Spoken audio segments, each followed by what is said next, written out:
and readings by a certain time and log in and say that they've done it. And but lunchtime, yeah, my sons get on FaceTime with their friends, and they do a little FaceTime or Zoom meeting, and that's been really fun. So they are trying to connect, or they are connecting just virtually. Mm, I empathize. I was a nanny. Thank you, Sandra. It's nice to hear from you. Yeah, I was a nanny, and rainy days and stuff was like, oh, figuring that out. But now it's like y'all are you're really experiencing that transition. So in terms of like voiceover, which is something we all have in common, um, let's I don't know, let's get into some of that. I mean, I guess the place I want to start with you, David, and then we can sort of open it up is like, what advice do you have right now for freelancers? I think, and voice actors of all levels. I think we're in a really voice actors specifically, like we work from home. And I was like, are voice actors introverts or extroverts? Actually, I don't, which one are they? And so I've been thinking about that. And we are used to working from home, but it's really a new age of like whatever that means. So yeah, where to start with this kind of conversation about how to handle now as voice actors specifically? Well, I think that's a very good question. I can tell you that through work, through Edge Studio, we are receiving countless, I mean countless emails every day from voice actors saying, hey, because of the coronavirus, because of the situation, the state of the state of the world right now, I want to let you know that I work from home and I have this quality microphone and a sound booth, and virtually every email that we receive from voice actors is identical. I mean, obviously everyone has their own verbiage and and font and so on, but the message is the same. And we're at the point that we just delete them as fast as they come in. We delete them. I would give you the analogy of receiving, let's say, 2 dozen or 3 dozen coupon or menus in the mail for pizza restaurants. If everyone says, get a large pie for $6.99 free delivery, and the next one comes in 2 minutes later, get a large pie for $6.99 free delivery, and you get that 24 times a day, 36 times a day, you don't even look at them any longer. You just delete them. So my words of encouragement to any voice actor would be to offer something different, be unique, um, find an angle, focus on what makes you different than other voice actors. We all know that as a voice actor, you have a home studio. I mean, there are very few of you who don't. And I have to assume that anyone who is on your mailing list probably understands the voiceover industry well enough to know that you have a home studio. So yeah, focus on yourself, market to your personal strengths, whether that is the genres of voiceover that you specialize in. Maybe your voice type is different. Maybe you have an accent or speak multiple languages, whatever it is. Focus on something that makes you different, that helps you stand out, be different. So back to the pizza analogy, if someone sent me a coupon in the mail, an email that said, we specialize in vegan pies or organic ingredients or whatever it is, just something different, then I'd be more apt to save that piece of mail rather than the other 2 or 3 dozen that come in every day. But I'll tell you, like, if I look at my inbox right now, I bet I have 3 or 4, since this call has started, I probably have 3 or 4 more emails from voice actors with the exact same message. It's if anything, you're dragging your name down. It's boring.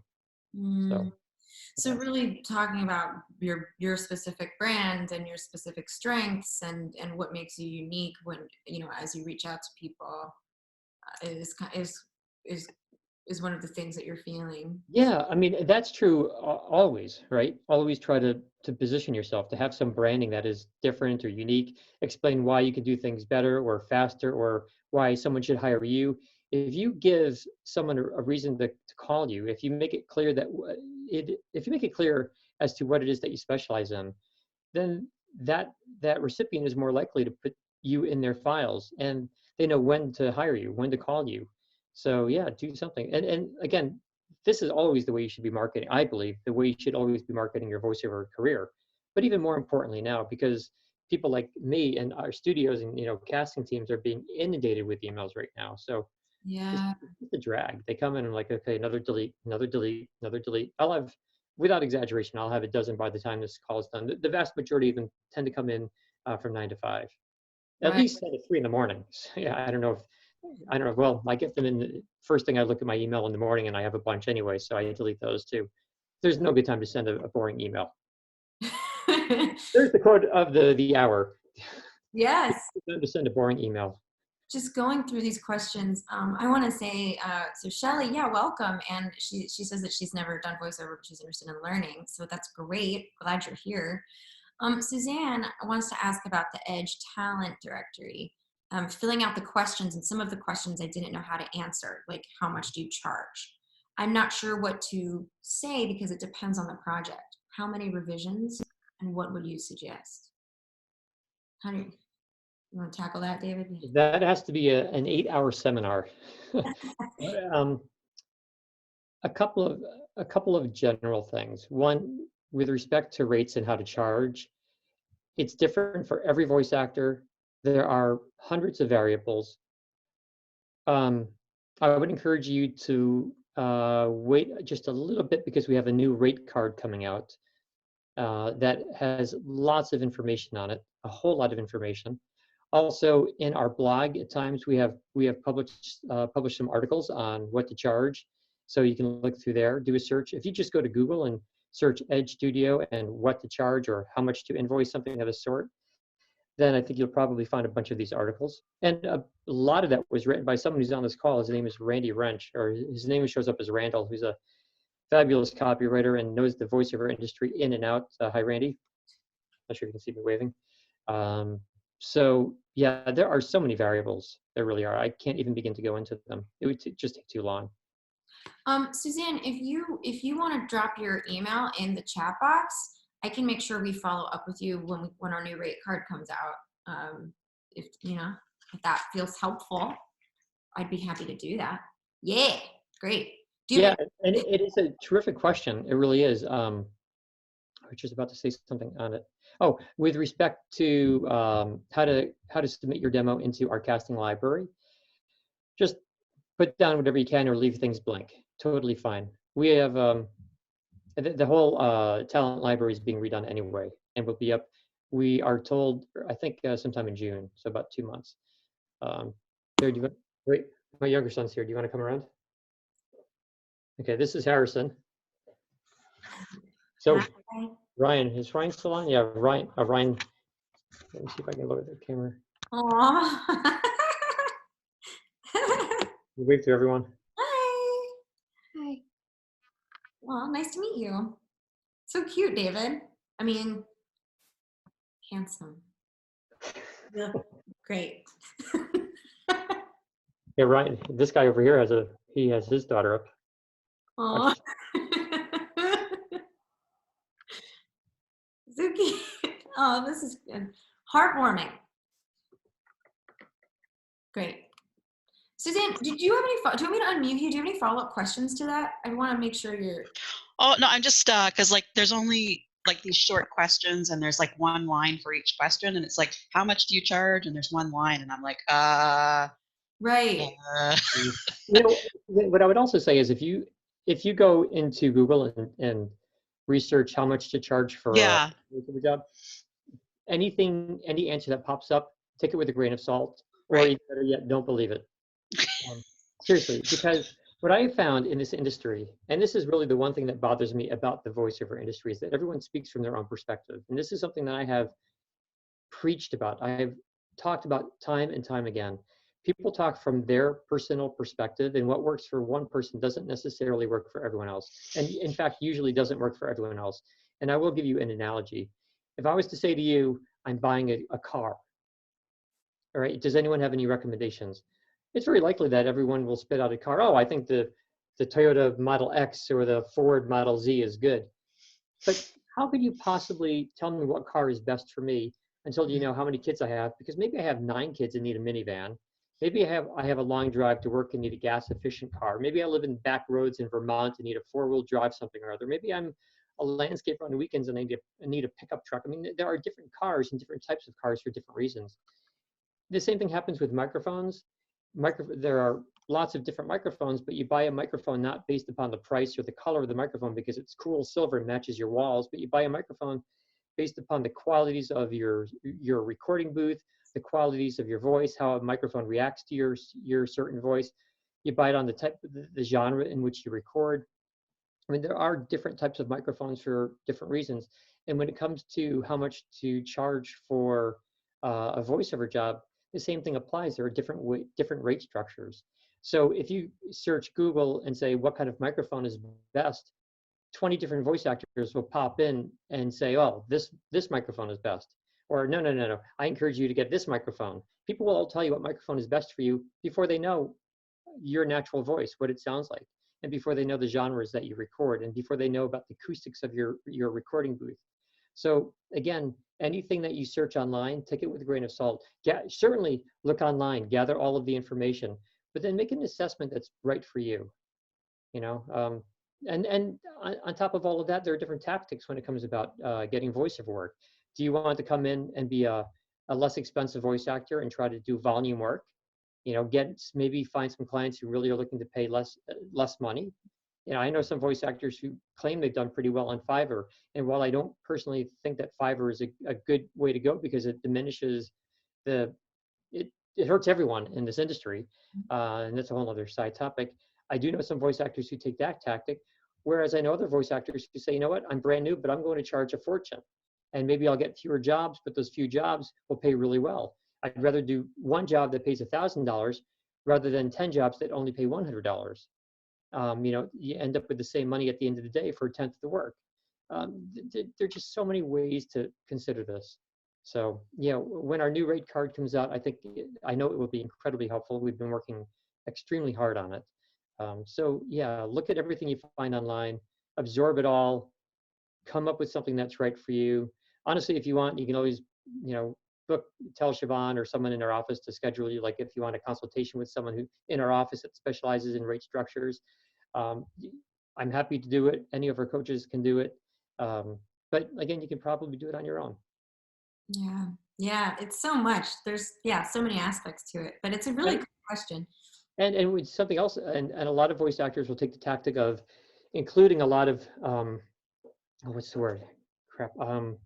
Little side options, upsells. A lot of voice actors will include upsells in their price. So an hour price might cost X dollars, but it includes phone or Skype patch or Zoom patch or Source Connect or something like that. Whereas other voice actors might say, you know what, I'll have a lower hourly rate, but then I will upsell if the client wants remote, fees, and I'll charge more for file downloads and uploads and things of that nature. There's just lots of ways to think about it. So again, I'm happy to work with you privately if you want on that. Thank you. Thanks for asking. I've been seeing some other questions in response to this. One I see from Nina asking, what are the best basic pieces of equipment to set up a home studio? David, do you want to kind of begin to tackle that question? There are only like 4 or 5 things you need. You need recording software, which is generally called a DAW. DAW is an initialism for digital audio workstation. So you need some type of recording software. And a lot of people just use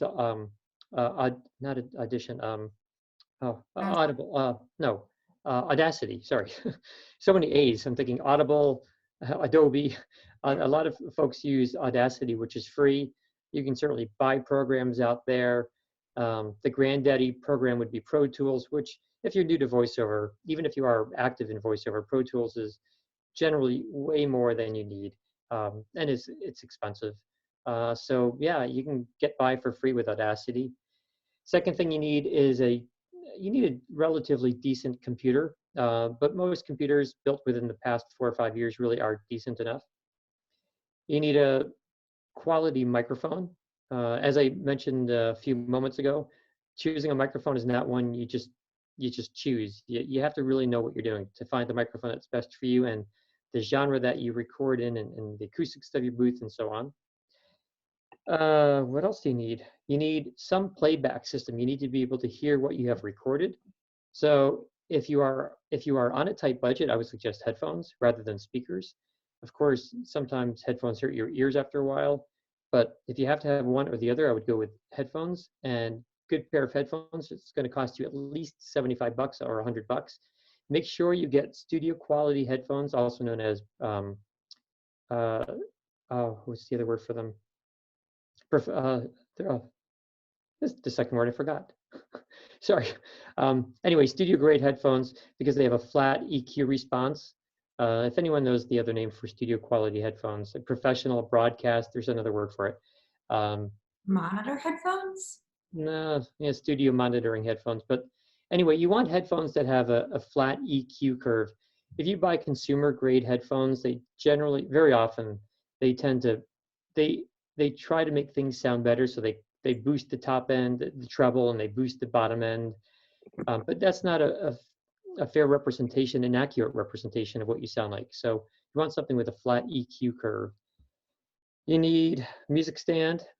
Get a good quality music stand. That's really important, because if you buy a really chintzy music stand, then it tends to be hollow inside. So it sort of vibrates, and it can cause some unwanted sounds.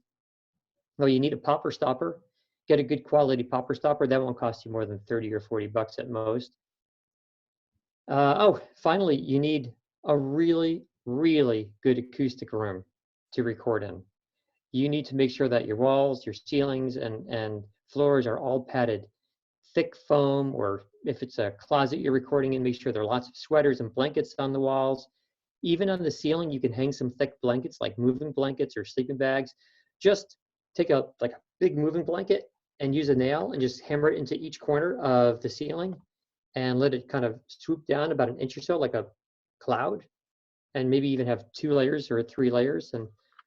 But it doesn't have to look nice. No one will ever see it other than yourself, and that's really, I think, all you need. That was a crash course in the beginnings of home studio. We actually, at Edge, we have a home studio specialist, Dan Friedman, who, oh, you're welcome, Nina. Thanks for asking. That's kind of what John says mastering headphones, David. So we've got monitor.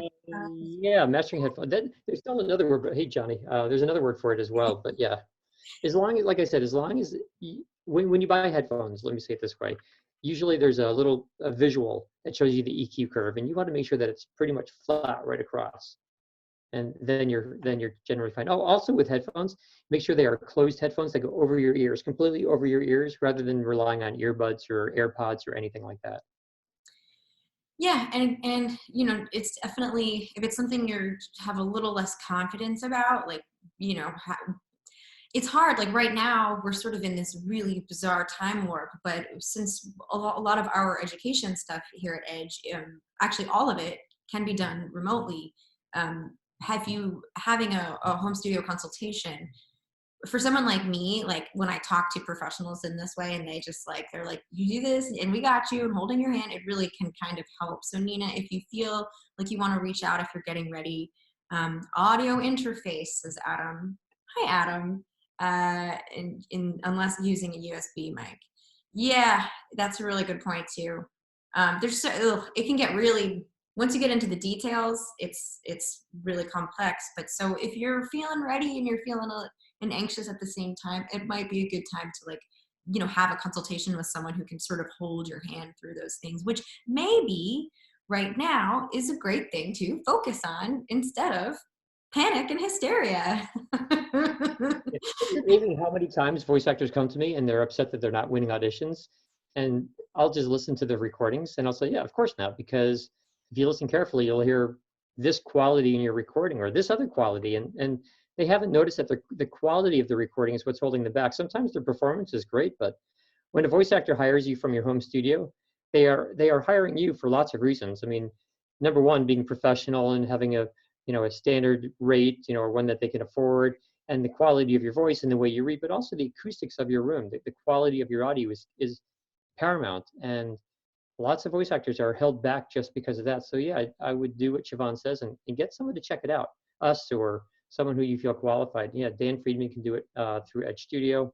With respect to the USB microphone, there are some USB microphones out right now that are superb. They really, really are superb.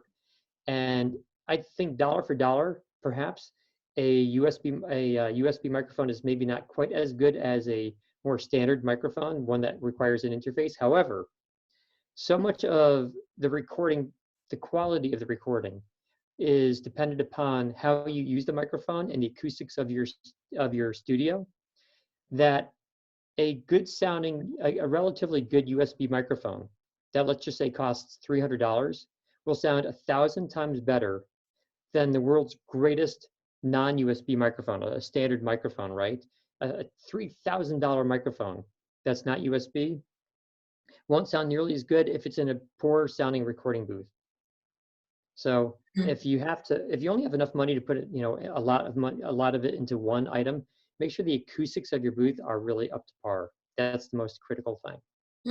That's a good distinguishing factor of like priorities as you build studios. And a lot of our students I know have sort of built studios slowly, all right, paid for this thing, making it happen. Then I've got another thing on my list that I can, make happen later on. I want to make sure I get to my people here. Thanks for utilizing the chat box, y'all. I feel like it's the best way to kind of just handle it without microphone chaos. And there was a question, I think, Randy was asking, I've heard that clients aren't looking to hear doubles demos these days. I think that working real time with other talent is an important skill and fun, but was it ever so important?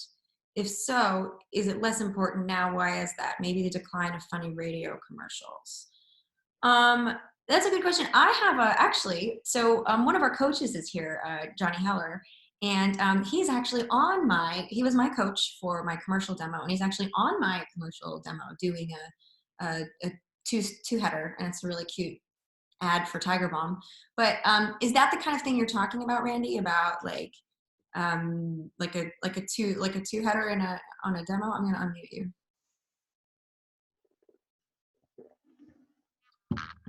And we can direct that right to David. Randy, are you there? Johnny, can you hear us? It's Randy. Oh, here, I'll unmute you. Question, but I thought you were asking Johnny for his thoughts on it. Sorry, I misunderstood. Let's ask Johnny. Let's start there. Can you hear me? Yeah, hi, Johnny. We can hear me. Hello, everybody. How you doing? Hanging in. Jazz hands if you're hanging in. Yeah.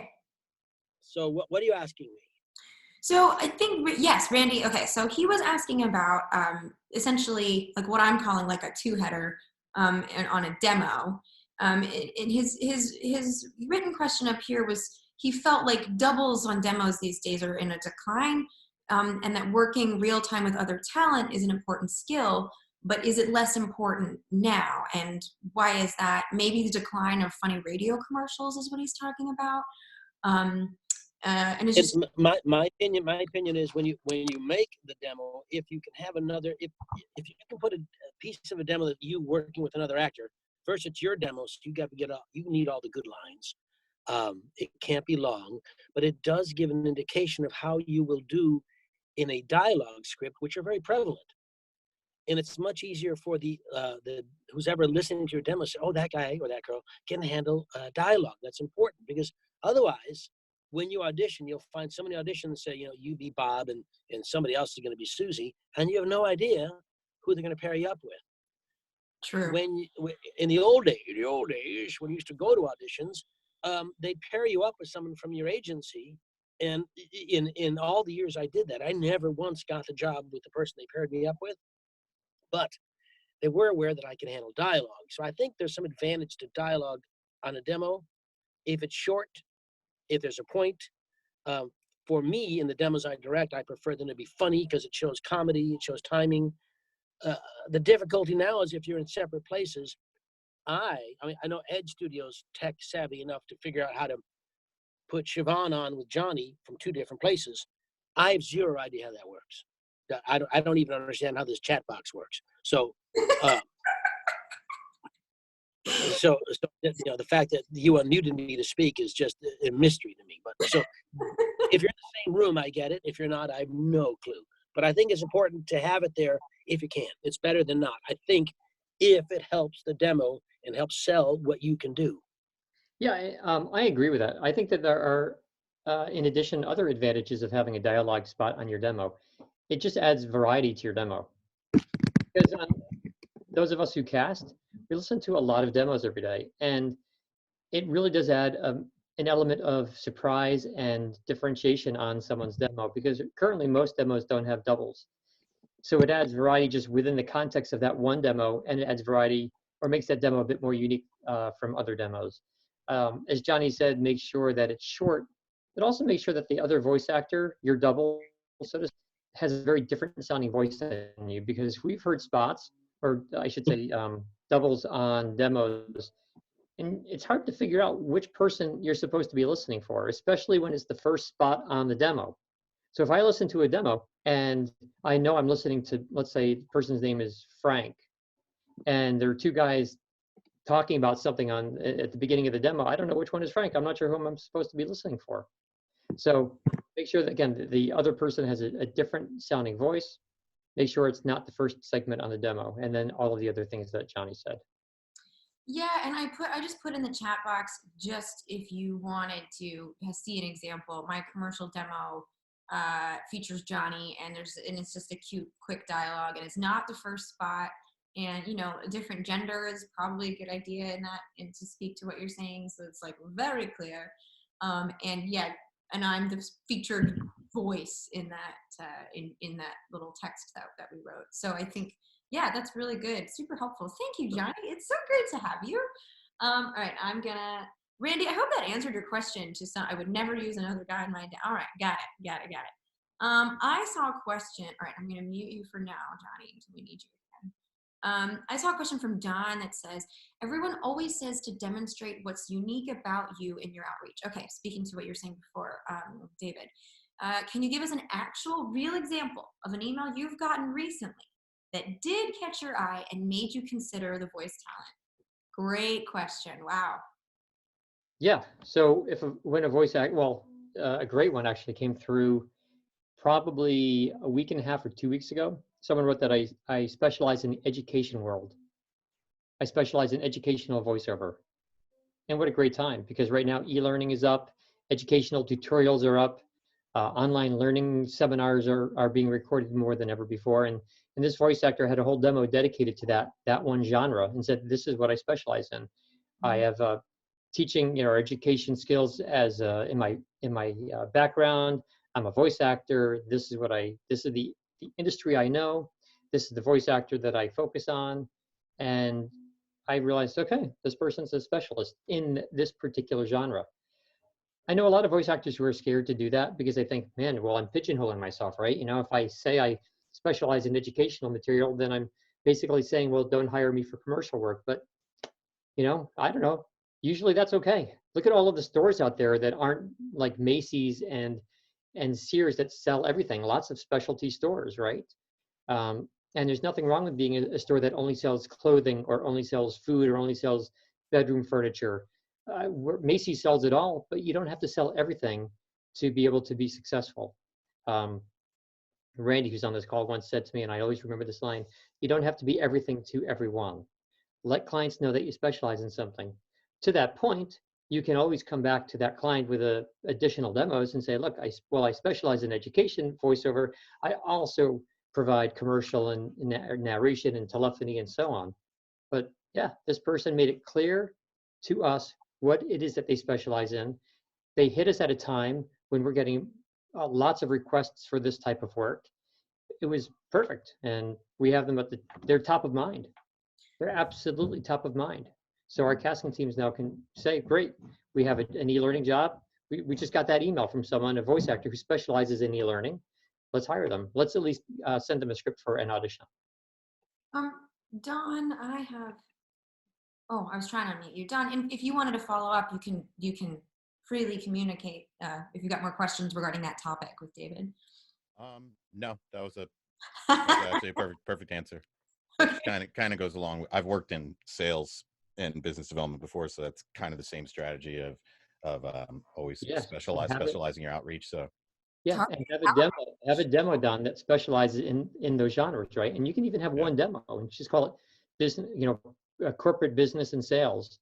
And on it you would have everything from training videos to promotional videos and trade show exhibit videos and all sorts of things, and tutorials and corporate podcasts and welcome to our company videos.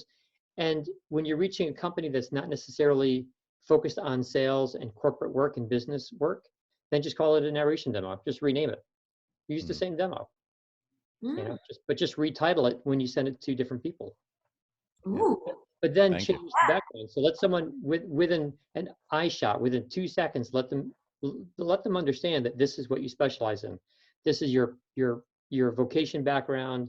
You've trained for this, whether you went to college for this or you've worked in this industry. Now you're a voice actor providing the exact same thing, so you understand what clients need. You understand what whether it's an internal training video, what employees need, or if it's a public-facing video, you understand what the consumer needs. Let your prospective client understand and recognize that you really specialize in this. You understand it.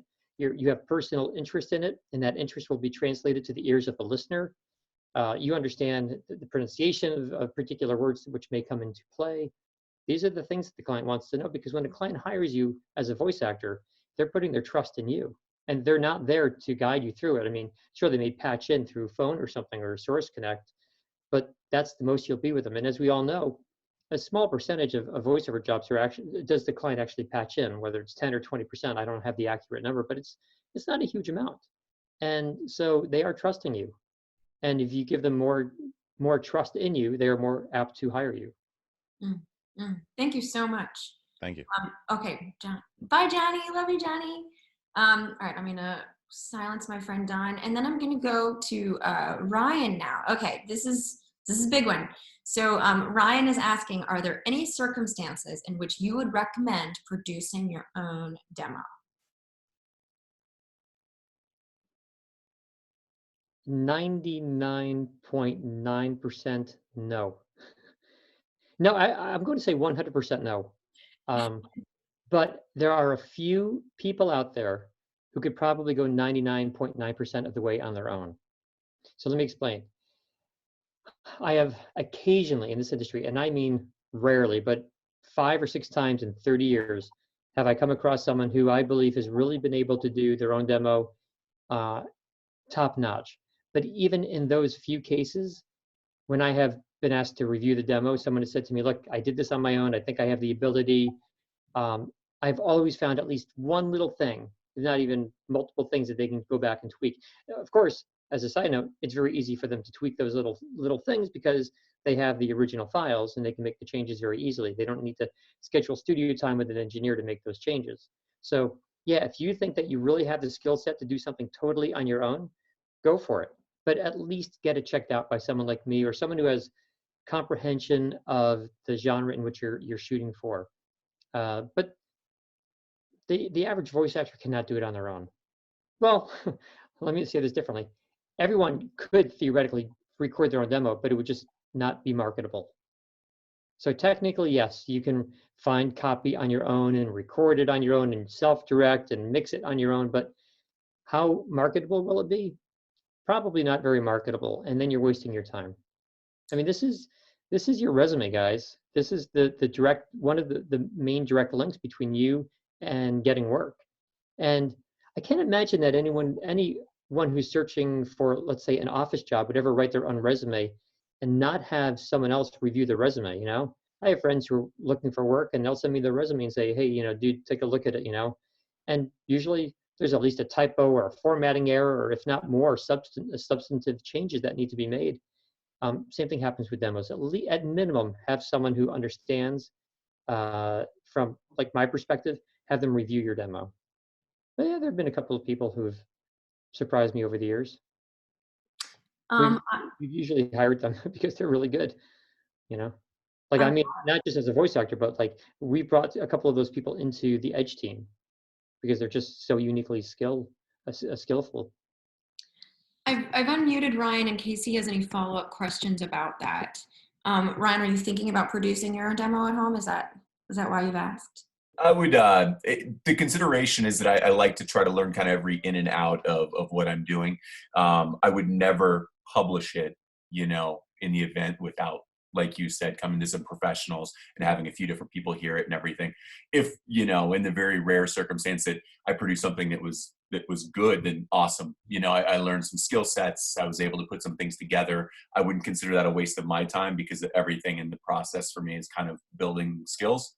But yeah, I would be very careful, because one thing I've heard as well is the second you put that out there, not that everyone's going to remember when you put out a poor demo, but if you do, you can't really undo that, and you may make an impression that you may not want to make. First impression is a big impression, yeah. Yeah, I think. Well, and David, we're doing a crash course demo sale right now, right? With you, in fact. I don't think it's a crash course. We have I guess they call it a package, maybe a program, something we were going to offer at VoiceOver Atlanta. I'm not sure how many of you were going to be at VoiceOver Atlanta. Starting today. Today's was the official start date of VoiceOver Atlanta. We were offering $1,000 demos. Is that what it is? From me. Yes. Yvonne, you should start too. That I can speak better. But it is a demo prep session with you, correct? And then sorry. Yes. So what we're offering with David is a private session with him where you go through the copies. So for instance, if you were going to do your education demo, and you would go through the copy with David and work on it, and then in an hour-long session, and then your next session would be recording, and we will produce the demo. So yeah, I mean, I will find a copy. Like, I will custom make the copy for everyone. I mean, I will do everything. And you can record from your home studio, but only if I approve the quality of your home studio. There are some checks and balances built in, because I don't want any demo to leave that's not truly really marketable.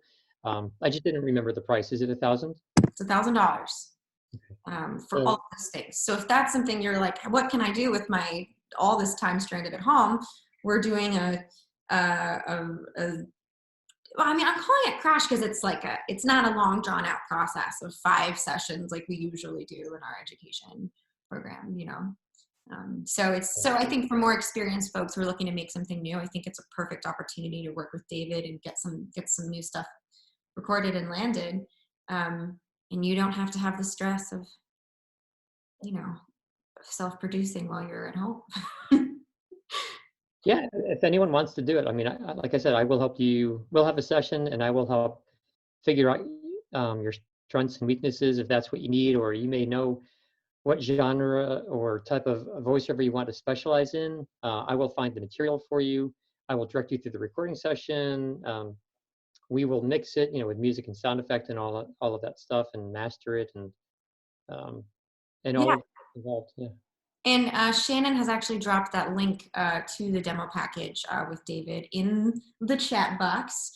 So you can check that out and consider if that's something that you might be doing during this time. I know, you know, here in New York, we don't know how long we're going to be living like this. So that's like definitely something that is affordable and possible to get into. Trying to distract myself from the view Atlanta a lot. Yeah, I know this losing View Atlanta is like so weird. It's like something everybody really, it's a time for us all to be together, and now we're not. So that's like, super hard.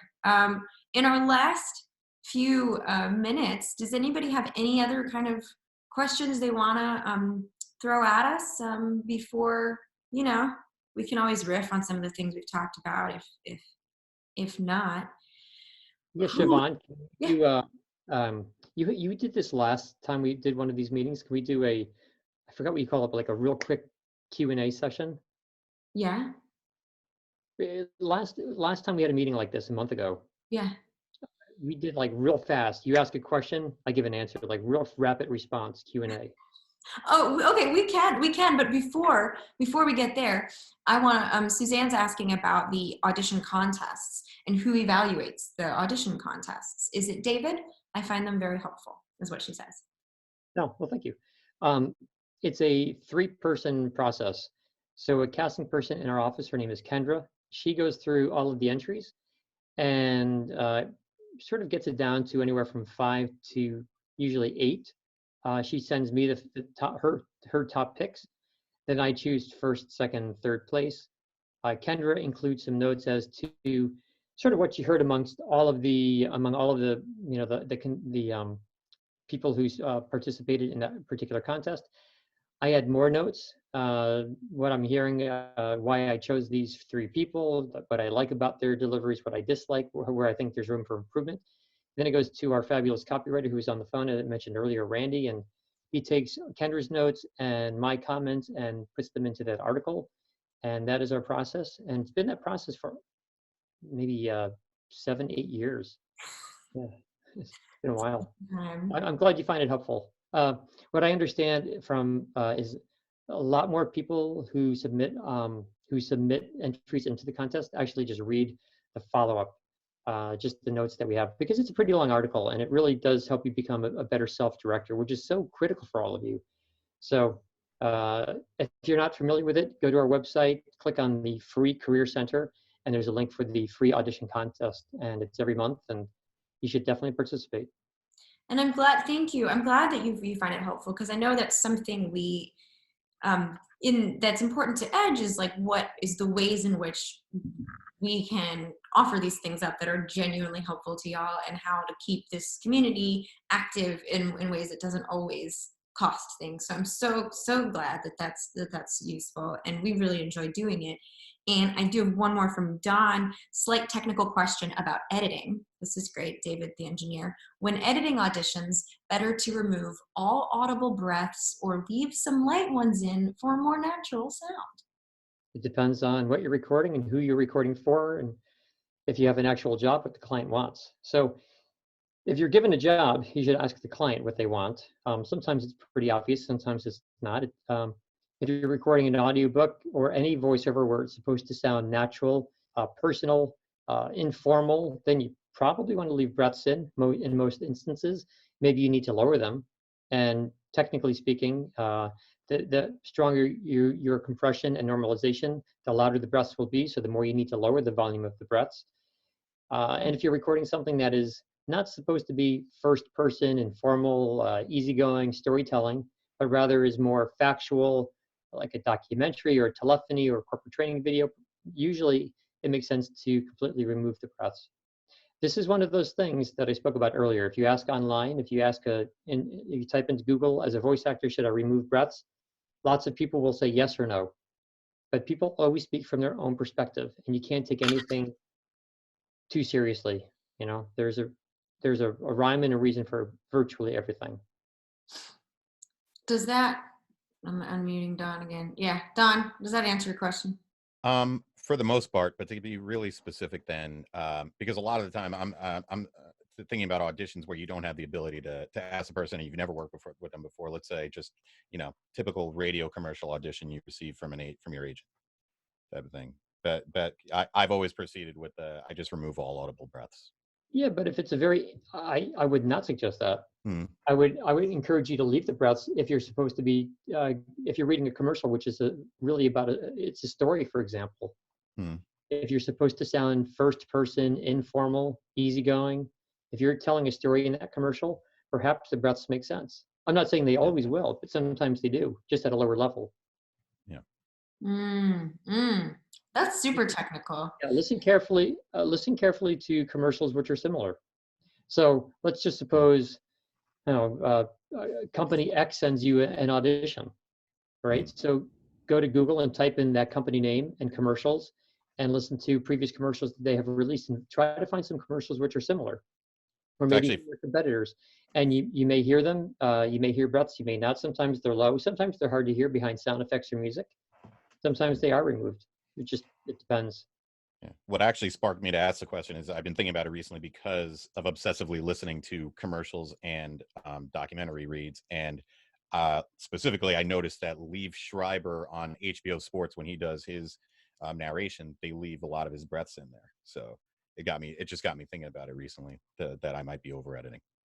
Did it bug you when you heard it? No, not really, because it was during parts where there was music left in. There was a soundtrack to it.